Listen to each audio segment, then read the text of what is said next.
Welcome back and thank you for tuning in to another daily silver video. If you want the latest information on what's happening around the world and how this is affecting the price of precious metals, then make sure you click subscribe. You cannot be blindly investing. You have to stay in the loop, and I will do that for you on a daily basis. Now, this article is from FX Street, silver price forecast. Silver hovers near $32.50 amid U.S. ban news on China's chip firms. We'll go into that and what Donald Trump is doing and why this is affecting the price of silver. But we also have something else. Now, this is one from businessline.com. Rise in silver output boosts India's offtake of the precious metal. These are some of the most current events affecting the price of silver, so we'll dive into these. Of course, there's a lot more happening behind the scenes and in front of the scenes, but let's dive into these two articles. I will link them in the description so you can check them out yourselves. With that said, let's talk silver. So, silver price forecast. Silver hovers near $32.50 amid U.S. ban news on China's chip firms. And right now, the current price of silver is $32.28. Gold is $3,201. Here are some of the key points. Silver price struggles as the Trump administration adds several Chinese semiconductor firms to its export blacklist. Safe haven demand for precious metals, including silver, has weakened amid signs of easing global trade tensions, and silver's downside could be capped as U.S. dollar softens following economic data that has heightened odds of Fed rate cuts. So there's a lot of pushing and pulling, especially with how much is going on in today's day and age. So one event happens or one situation breaks out and it pushes silver this way and something else pushes and pulls that way. But at the end of the day, we all know the inevitable. And I could just say that from supply and demand logistics alone. Low supply, high demand pushes the price up. We don't even have to go into geopolitics or the monetary system or where the dollar's headed. So silver is pulling back from its recent gains seen in the previous session, hovering around $32.50 during Friday's Asian trading hours. We'll see what happens on Monday. The metal is under pressure, possibly due to a Financial Times report indicating that the Trump administration plans to add several Chinese semiconductor companies to its export blacklist, known as the Entity List. Silver's growing connection to the chip-making industry, owing to its essential role in electronics and semiconductor production, is amplifying the market sensitivity to such developments. Now, even if you cut off a little bit of demand or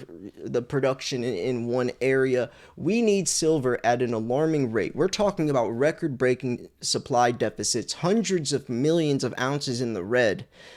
For the last 5+ years, we're talking about hundreds of millions of ounces in the red every single year, and it's only getting worse. So meanwhile, safe haven demand for precious metals, including silver, has softened amid signs of easing global trade tensions. The US and China have reportedly reached a preliminary agreement to significantly reduce tariffs. According to the proposed deal, the US would lower tariffs on Chinese imports from 145% to 30%, while China would cut its tariffs on US goods from 125% to 10%. This breakthrough is viewed as a positive move towards de-escalating trade frictions between the two economic powerhouses.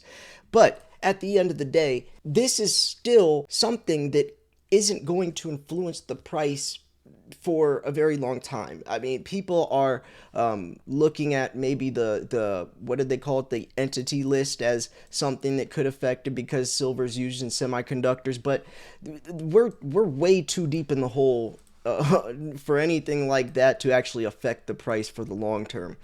And what is actually affecting the price is not the entity list, it's the speculation behind it. It's people perceiving it. And that's why I hate that S word in something like precious metals that has intrinsic value, that's physical. You could use speculation with, stocks or crypto, but when you're talking about physical gold and silver, something that comes out of the ground that is needed in physical, tangible items, speculation shouldn't have as big of an influence on the price that it does. So despite the recent pullback, silver's downside may be limited as the US dollar weakens following economic data that has increased expectations of potential Federal Reserve rate cuts in the near term. Lower U.S. interest rates generally support silver's prices as they reduce the opportunity cost of holding non-yielding assets like precious metals. So, of course, that is something that is bullish for silver.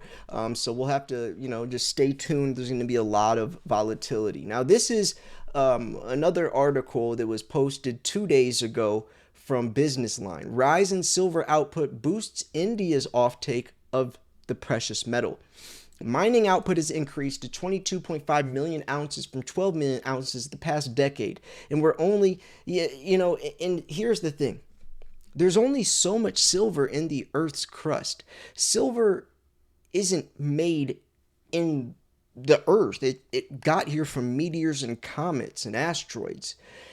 And silver is topical. I don't know the exact word, but it's found very shallow in the Earth's crust. So as we mine more and more silver, there's less and less of it, and it's actually scarce. It's rare commodity now. And if you look at the minerals list that was posted last year, you could see how much silver we have left. I've actually showed charts, and silver will be the first element on the periodic table to become extinct. Plus, silver's a byproduct. It's found by accident. There's not much silver mining going on. They're looking for gold, lead, and zinc. So where are we going to get the silver from? Either recycling, which won't even put a dent in the amount of silver. We're talking about a demand of 1.4 billion ounces, where supply is around 900 million ounces. So where else are we going to get the silver? From us? Or, we could also, I guess, this will be the future, which is the final frontier, space mining. That's where we are going to be mining asteroids full of precious metals. And NASA actually sent out a rover last year, 2 years ago maybe. There's this asteroid called 16 Psyche that has, they're saying, like quintillions of dollars worth of precious metals on it. Who knows how much. But they're actually starting to dive into the possibility of mining asteroids. So according to and by the way, that's a real thing. I've covered it in the past. It's real. NASA really is checking this asteroid out. I think it will arrive in the Earth's, proximity by the year 2026. According to the World Silver Survey 2023, silver production has nearly doubled over the past decade, rising to 22.5 million ounces in 2024 from 12 million in 2012. The increase in production has helped the country emerge as the largest jewelry and silverware fabrication producer in 2024, while it has emerged as one of the largest consumers of gold and silver as well. India has been buying boatloads of silver. So core. So this guy, the CEO of Hindustan Zinc, said silver is no longer just a precious metal. It has become indispensable to sectors ranging from renewable energy and electronics to defense and healthcare. Defense is a big one. The military industrial complex. There's a site called silverwars.org that goes over the history of silver's role in military, and it's actually very educational. It's very interesting to see that side of things, because that kind of fills in the gap of why silver might be manipulated to such an extent.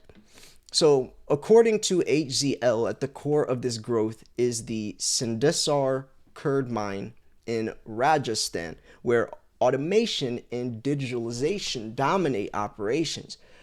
Post-privatization, HSL commissioned the mine in 2007. It now ranks amongst the world's top 5 silver-producing mines. The company's other metal plant in this place, India's only silver refinery, operates entirely on renewable energy. So as we advance, like I've said, as we advance digitally, we're going to need more and more silver. So powering industrial revolution by strengthening India's critical mineral security, we are not just meeting demand, but also enabling long-term resilience, innovation, and self-reliance in a fast-evolving global landscape. Everyone wants a slice of the silver pie, there's not much pie to go around. See, silver is at the heart of critical technologies from solar panels, EV batteries, medical innovations. I mean, there's colloidal silver, smart electronics. Its unmatched electrical conductivity and antimicrobial properties make it one of the most versatile metals of the 21st century. It's a magical metal. That's why back in biblical ancient times, they literally thought silver was this magical element, because it is. It's the most highly conductive metal for thermal conductivity, electricity, and light sensitivity. It can purify water. You have colloidal silver in the medical world. It's this metal that nothing else compares to it. And that's why silver back in the day was just about as valuable as gold. The earliest gold to silver ratio I ever found was 2.5 to 1, and it was 2.5 parts silver equals 1 part gold, so 2.5 to 1. Nowadays it's 75 to 1 plus. I've seen it up to 125 to 1. But it should be around 7 to 1, because that's the ratio it comes out of the Earth's crust. If you ask me, it should actually be lower than that, because yes, it's coming out of the Earth's crust 7 to 1, but most of the silver that gets dug up out of the ground is thrown away in landfills, never be recycled, where gold gets dug up out of the ground and it's recycled. So that ounce of gold that gets dug up is going to stay in circulation for decades, where that ounce of silver that gets dug up is going to be thrown away. So, you can't really compare the value from what it comes out of the Earth's crust, because the half-life of each is much different. So India is rich in ores, such as these things, which contain lead and silver, also found together in the same deposits. It's a byproduct. So yeah, I thought that was pretty interesting. Let me know what you think about this stuff. We have two very different things happening around the world. We have, China, or their chip firms, getting blacklisted on this thing called the entity list from Donald Trump, which people are saying could affect the price. But then we also have the dollar weakening, with increased expectations of potential rate cuts in the near term, which would be bullish, supporting silver prices. And then we have this as well. So there's just a lot. There's a lot more too, if you want to just, stand a little bit of, if you want to check out this, is LinkedIn.com posted an article from Money Metals talking about gold and silver standing. UBS buy silver now before it soars. I'll probably just do a separate video on this, because it is pretty thorough. I mean, they're talking about further rate cuts, like we just mentioned, weaker dollar, investor demand, continue in 2025. There's a lot going on. This silver prices rise on trade tensions after a softer dollar. So of course the dollar strength is going to, influence and affect the price of silver. And we all know where the dollar's inevitably going to go, which is into the ground. Dollar's already lost 98% of its purchasing power, $35 trillion in debt. It's going to fail. And if the dollar's strength is affecting silver's price, then what does it mean when we know the dollar's going to keep tanking? That means it's going to be pushing silver's price up higher and higher. I mean, 1 plus 1 can't equal 3, folks. That's very obvious, just that alone. So anyways, I'm going to wrap this video up here. I hope you enjoyed it. I'm so glad to be back. Make sure you subscribe, because I do post daily videos. Check out the video I posted yesterday as well. People really liked it. It's talking about billionaire Ray Dalio and his thoughts on silver.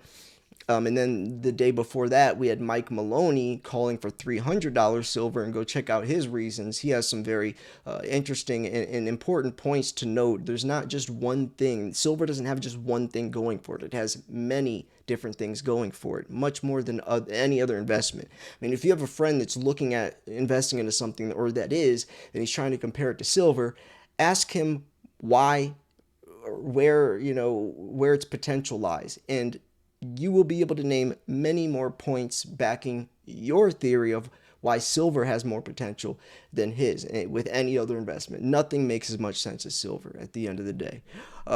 So anyways, I'm going to wrap this video up here. Thank you so much for tuning in. This was Silver Slayer. I will see you guys tomorrow. Peace.